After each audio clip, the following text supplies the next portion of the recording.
Tung gì ngà hay. Udah mana? Saya kamu kon kan up down doang ni. Trên ra ra up down thì ngay từ rồi ngay là. Chúng ta đang cần in ring là chỗ mấy km rằng ra bên này. Up down chân. Som ni velbor. Som pre som ni velbor ni chứ. Kinh lúc này. Lan trăng ngal pop. À thầy, cần thiết cái gì thui cần bị di chuyển đó đâu, chiến khốc mình.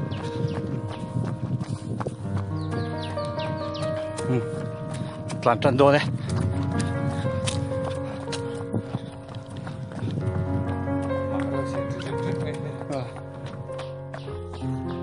Nghe món ăn đó đi. Ô vợ trăng chị. Phải không? Mang sport cái nó đi chứ, làm chân mang một bốc, làm tổ thuê chứ bằng chân, giáng đấy bên, cầm nó bộ, cái hai thì giáng thiềm cái đi,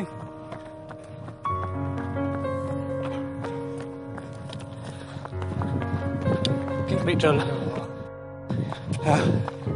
bây giờ mình chuộc thật chắc, mà bùn còn tràn chiên đi, cái này tao xong đi về. Là tung gần nhẹ chứ còn chơi nó thấy trong đi tụt chi bao nhiêu đó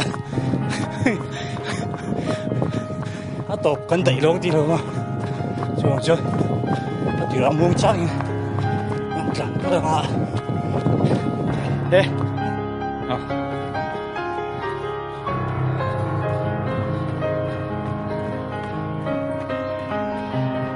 sao không có khéo không?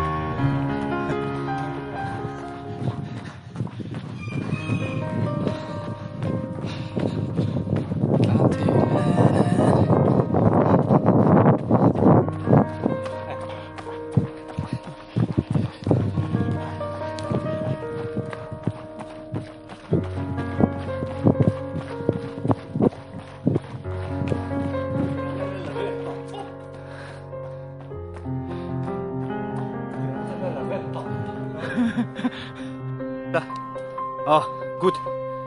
Yes. Yes. Yes, come on. Sai không mà cần thanh giặc đó thì tốc bên đi. Cần liệt lệ vô cùng. Cho cần tùng đài. Yes.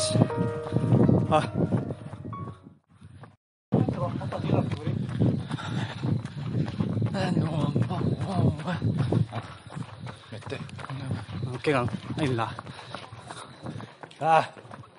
lấy tần gút chia lấy tần kur muốn thu mất thế nào muốn số mất thế nào muốn khật bây giờ chứ cái là tôi đi 700 đô chia đi đã sớm lệ thì sớm bắt khật về là cho cần liệt lệ mình tụi nó ngay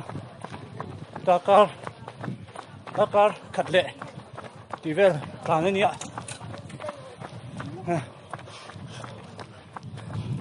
Bazar vel po he. Ano yun? Home food to me. Ha.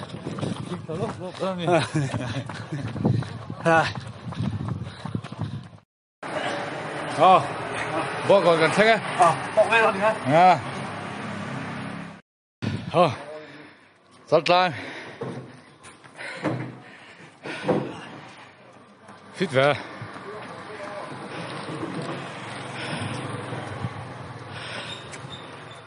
Mà đi gần xem chia cần là ngã không mấy cả chục km xôm về bớt là chục cái này này ta cái là vuông lóc gì mình xin cái tầm khóc này hay riêng đặc sắc là bộ tấm thật anh nhỉ chia hay chắc không về km tầm phê trả lời ngay ngay là tí vào con tăng cọ em mình đi mà đi yes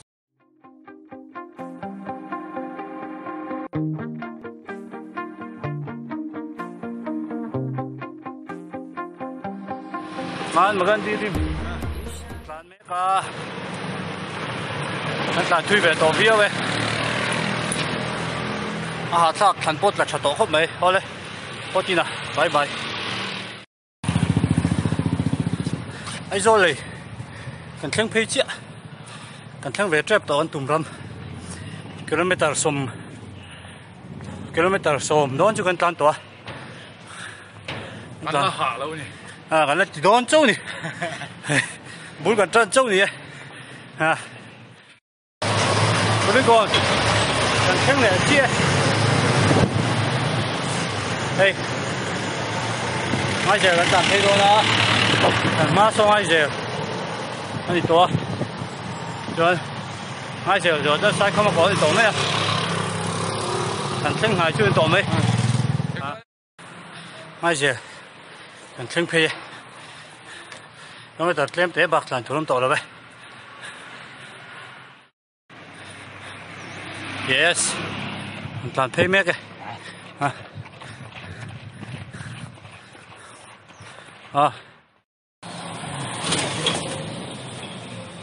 hay anh còn sinh chị dar sari alari lâu đấy wa rukle nga rukvela anh sinh đơn chị đi hay lazar khop này